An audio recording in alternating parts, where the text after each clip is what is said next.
Hi, my name is AJ, and I know every single one of you has crammed for a test before. Maybe it's worse than you think, maybe it's not so bad, maybe it doesn't really matter. Today, I'm going to tell you about study habits, and we'll discuss a few, as well as which ones might be more effective than others.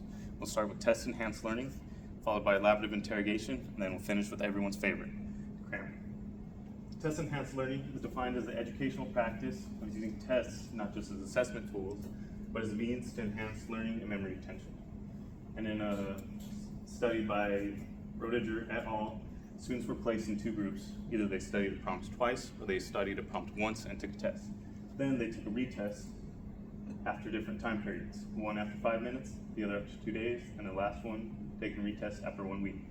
You can see in the bar all the way on the left that the students that had a chance to study the material longer did better on the test. I think is what we would all assume would happen. If you spend more time studying, you're going to do better on the test.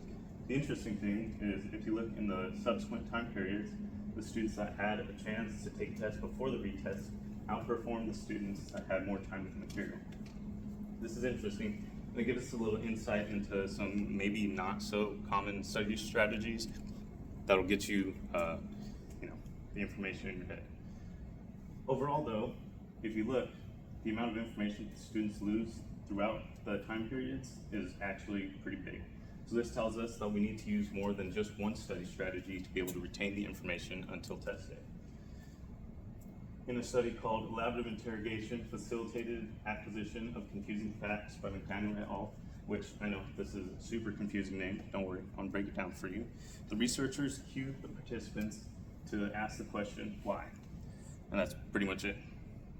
They cued participants to ask the question, why, so that they would get more in depth with the information that they were trying to learn. They asked why so that they can elaborate on the facts, and then they might be able to learn them at a greater rate. They define this as elaborative interrogation, which is a learning strategy in which students improve comprehension and memory by asking why or how.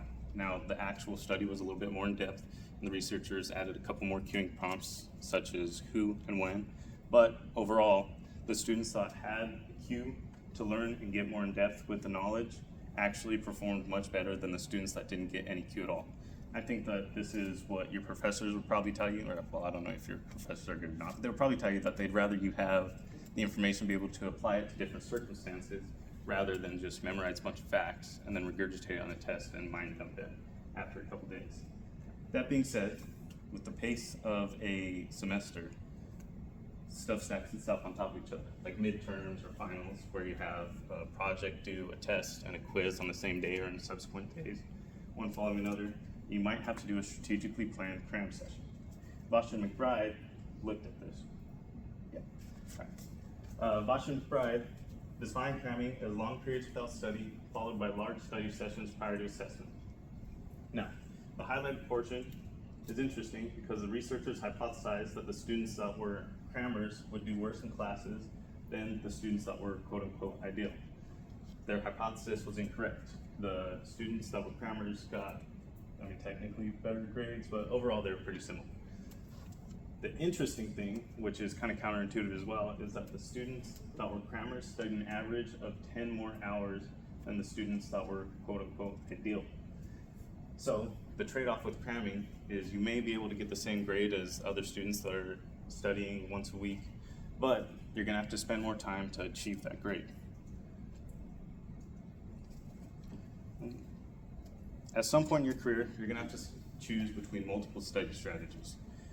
Today, I've informed you about a few that you may be able to use to pass your classes. I've talked about test-enhanced learning, elaborative interrogation, and cramming.